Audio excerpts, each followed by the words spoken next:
नमस्कार जोहार, मैं मानसी गुप्ता और आप देख रहे हैं न्यूज झारखंड। समय हो चला है देश दुनिया की बड़ी खबरों को जानने का, उनसे अपडेट होने का। तो चलिए जानते हैं आज की बड़ी खबरों को।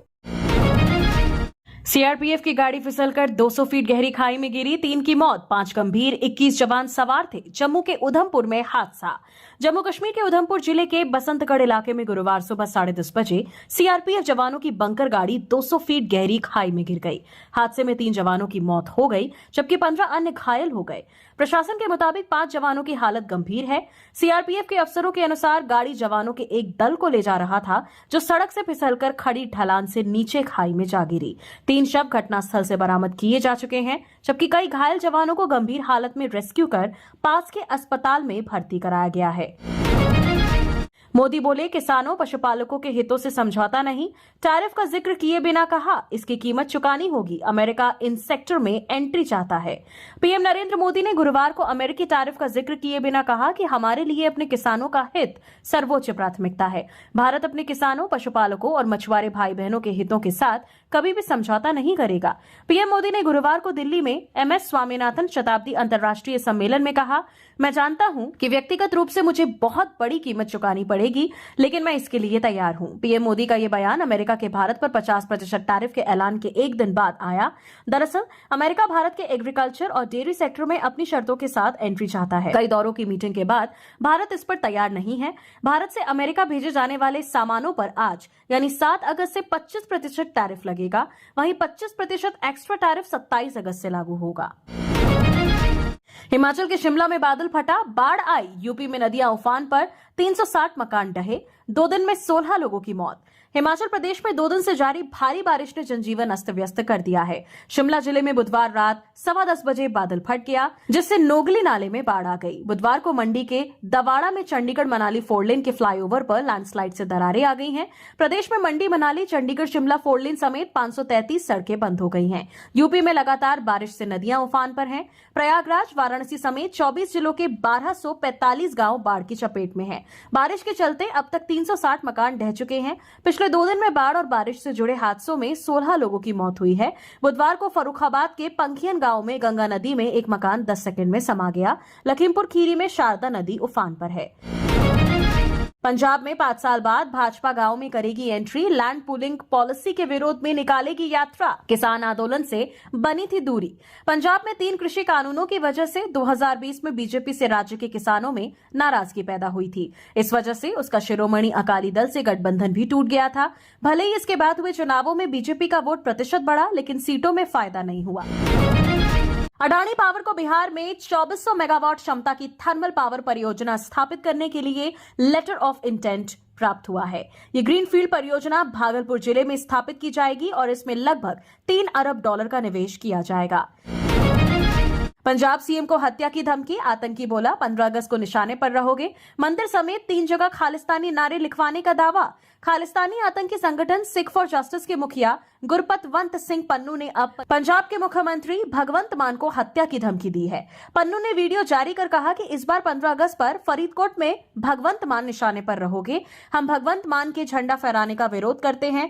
पन्नू ने लैंड पूलिंग पॉलिसी को लेकर भी लोगों को भड़काने की कोशिश की। पन्नू ने वीडियो में यह भी दावा किया कि अमृतसर में बस स्टैंड के पास मंदिर, कोर्ट परिसर और खालसा कॉलेज की दीवारों पर खालिस्तानी SFJ रेफरेंडम और भगवंत मान मुर्दाबाद के नारे लिखवाए हैं। आतंकी पन्नू ने इसी साल गणतंत्र दिवस से पहले भी मुख्यमंत्री भगवंत मान को धमकी दी थी। तब भी पन्नू ने वीडियो जारी कर कहा था, मुख्यमंत्री की बुलेट प्रूफ सुरक्षा उन्हें शारीरिक नुकसान से बचा सकती है, लेकिन राजनीतिक मौत से नहीं। कुबेरेश्वर धाम में अब तक 7 की मौत। पूर्व मंत्री ने उठाए सवाल, बोली कार्रवाई हो। कुबेरेश्वर धाम में जारी रुद्राक्ष महोत्सव के दौरान बुधवार को एक और श्रद्धालु की मौत हो गई। मृतक की पहचान अनिल पिता महावीर निवासी ग्राम खेड़ा कला दिल्ली के रूप में हुई है। बताया गया कि अनिल को अचानक तबीयत बिगड़ने पर जिला अस्पताल लाया गया था, जहां डॉक्टरों ने उसे मृत घोषित कर दिया। प्राथमिक जांच में मौत का कारण हार्ट अटैक बताया गया है। जानकारी के मुताबिक मृतक अस्थमा का मरीज भी था।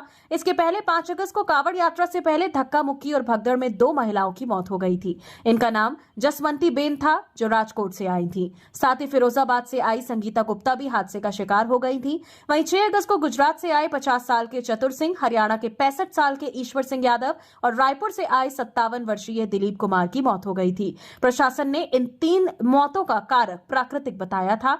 7 अगस्त को 2 और लोगों की मौत हो गई। प्रशासन ने बताया कि उत्तर प्रदेश से आए 22 वर्षीय उपेंद्र गुप्ता अचानक गिर गए। वहीं दिल्ली से 40 वर्षीय युवक अनिल की हार्ट अटैक से मौत हो गई। लोन पर ट्रैक्टर खरीद, यूट्यूब से ड्राइविंग सीखी महिला, दिव्यांग पति का बनी सहारा, बच्चों को पढ़ाकर बनाना चाहती है अधिकारी। गोपालगंज के सदर प्रखंड के जगरी टोला की प्रमिला देवी पूरे जिले में चर्चा का विषय बनी हुई हैं। उन्होंने समाज की रूढ़िवादी सोच को तोड़ते हुए अपनी हिम्मत से एक नई मिसाल पेश की है। प्रमिला ने अपने दिव्यांग पति का सहारा बनकर लोन लेकर ट्रैक्टर खरीदा। उन्होंने यूट्यूब पर वीडियो देखकर ट्रैक्टर चलाना सीखा और अब खुद इसे चलाती हैं। एक ऐसे समाज में जहां महिलाएं अक्सर घर की चारदीवारी तक सीमित मानी जाती हैं, प्रमिला ने अपने हाथों में ट्रैक्टर का स्टीयरिंग थामकर साबित किया है कि आत्मविश्वास से कोई भी बाधा पड़ी नहीं होती। उनके पति की दिव्यांगता ने उनके सामने कई चुनौतियां खड़ी की, लेकिन प्रमिला ने हार नहीं मानी। उन्होंने परिवार की जिम्मेदारी अपने कंधों पर ली और ऐसा काम करने का फैसला किया जिसे आमतौर पर पुरुषों का क्षेत्र माना जाता है। भारत पर ट्रंप का 50% टैरिफ 25% आज से लगेगा। ज्वेलरी, टेक्सटाइल जैसे सेक्टर को ज्यादा नुकसान, एक्सपोर्ट आधा हो सकता है। भारत से अमेरिका भेजे जाने वाले सामानों पर आज यानी 7 अगस्त से 25% टैरिफ लगेगा। वहीं 25% एक्स्ट्रा टैरिफ 27 अगस्त से लागू होगा। अभी भारतीय सामानों पर करीब 10% टैरिफ लगता था। नए टैरिफ लगने से भारतीय सामान अमेरिकी बाजार में महंगे हो जाएंगे।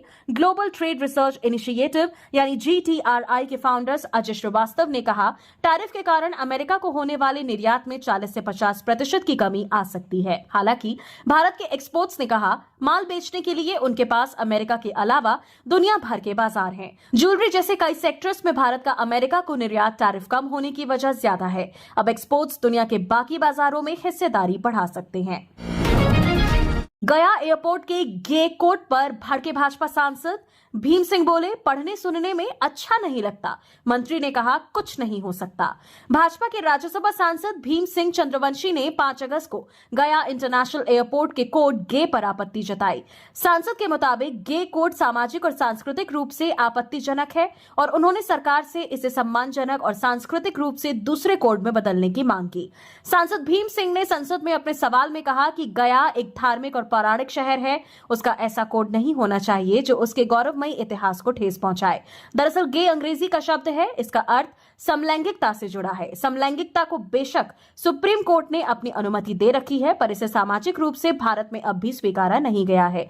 इसे गलत दृष्टि से ही देखते हैं। राज्यसभा सांसद की ओर से आपत्ति जताए जाने के बाद नागरिक उड्डयन मंत्रालय की ओर से जवाब दिया गया कि विभाग से पहले भी ऐसी मांग हो चुकी है। एयर इंडिया ने कोड में बदलाव के लिए टाटा से कॉन्टैक्ट भी किया था, जिसने रेजोल्यूशन 763 का हवाला दिया, जो एयरपोर्ट कोड में तब तक बदलाव पर रोक लगाता है जब तक कि ये बेहद जरूरी ना हो। जनधन खाते की फिर करानी होगी केवाईसी। योजना के 10 साल पूरे, आरबीआई ने बैंकों को गांव जाकर फ्री में केवाईसी करने के निर्देश दिए। रिजर्व बैंक ऑफ इंडिया ने आज 3 बदलावों की घोषणा की है। ये बदलाव Jan Dhan scheme, debt account holders claim और निवेश से जुड़े हैं। मॉनेटरी पॉलिसी कमेटी की 4 से 6 अगस्त तक चली मीटिंग में इन बदलावों पर फैसला लिया गया। आरबीआई गवर्नर संजय मल्होत्रा ने 6 अगस्त को इसकी जानकारी दी। जनधन योजना के लिए विशेष अभियान जनधन योजना को 10 साल पूरे हो चुके हैं। इसके बाद बहुत से अकाउंट होल्डर्स को अपना केवाईसी अपडेट कराना है। इसे देखते हुए आरबीआई ने बैंकों को 30 सितंबर तक ग्राम पंचायत स्तर पर विशेष कैंप लगाने का निर्देश दिया है। इन कैंपों में लोग अपना केवाईसी करा सकेंगे, नए खाते खुलवा सकेंगे और प्रधानमंत्री सुरक्षा बीमा योजना जैसी सरकारी योजनाओं की जानकारी भी ले सकेंगे। शिमला में 2 समुदाय के लोगों में तनाव, मस्जिद का डंगा ढहने से विवाद, पड़ोसी के मकान में गिरा मलबा, महिला को धक्का देने के आरोप। हिमाचल की राजधानी शिमला के उपनगर कसुम्पटी में बुधवार रात 2 समुदाय के लोगों के बीच विवाद हो गया। माहौल खराब होने के बाद रात के 9:30 बजे पुलिस मौके पर बुलानी पड़ी, तब जाकर पुलिस ने मामला शांत किया। इसके बाद दोनों पक्षों ने पुलिस को लिखित में शिकायत दी। पुलिस जांच में जुट गई है। आज महिला का मेडिकल करवाया जा रहा है। पुलिस के अनुसार बीती रात कसुम्पटी चौक के पास लगी मस्जिद का डंगा गिर गया। इसका मलबा मकान के पास जा गिरा। डंगा ढहने के बाद मीना नाम की महिला घर से बाहर निकली तो वहां मौजूद विशेष समुदाय के नईम के साथ बहस हो गई। इस दौरान महिला ने विशेष समुदाय के व्यक्ति पर धक्का देने के आरोप लगाए हैं। पुलिस को दी शिकायत में मीना ने आरोप लगाया कि नईम ने उसे धक्का दिया, इससे चोट आई है। इसके बाद रात में ही पुलिस मौके पर पहुंची। तब तक बाजार में काफी लोग इकट्ठे हो गए थे और माहौल गर्मा रहा था। पुलिस ने मामला शांत कराया और कानून के हिसाब से कार्रवाई का भरोसा दिया। धराली त्रासदी में एक ऑफिसर और 8 जवान लापता। धराली से 70, हर्षिल से 135 और गंगोत्री से 274 लोगों का रेस्क्यू। उत्तराखंड के धराली में हुए हादसे में अब तक 3 मौतों की पुष्टि हो चुकी है। 70 लोगों का रेस्क्यू किया गया है। प्रशासन के हवाले से सेना ने बताया कि 50 से ज्यादा लोग लापता हैं। एक ऑफिसर और 8 जवान लापता हैं। वहीं आर्मी के 9 जवानों और 3 सिविलियंस को हेलीकॉप्टर से रेस्क्यू कर देहरादून लाया गया। गंभीर रूप से घायल 3 लोगों को एम्स ऋषिकेश, 8 लोगों को उत्तरकाशी के जिला अस्पताल में भर्ती कराया गया है। आपदा प्रबंधन सचिव ने बताया कि गंगोत्री और आसपास के क्षेत्रों में करीब 400 लोग फंसे हैं। वहां से अब तक 274 लोगों को हर्षिल लाया गया है। सभी को हर्षिल से उत्तरकाशी और देहरादून लाने का काम जारी है। हर्षिल में फंसे 135 लोगों का रेस्क्यू कर 100 लोगों को उत्तरकाशी और 35 को देहरादून भेजा गया। राज्य सरकार, जिला प्रशासन, आपदा प्रबंधन विभाग, आईटीबीपी, एनडीआरएफ और अन्य एजेंसियां रेस्क्यू व राहत कार्यों में जुटी हैं। सीएम पुष्कर सिंह धामी स्थिति की निगरानी कर रहे हैं। प्रयागराज में बदमाश ढेर, एसटीएफ पर 30 गोलियां चलाई, बोला भाग जाओ नहीं तो AK-47 से उड़ा दूंगा। 4 लाख का इनामी था।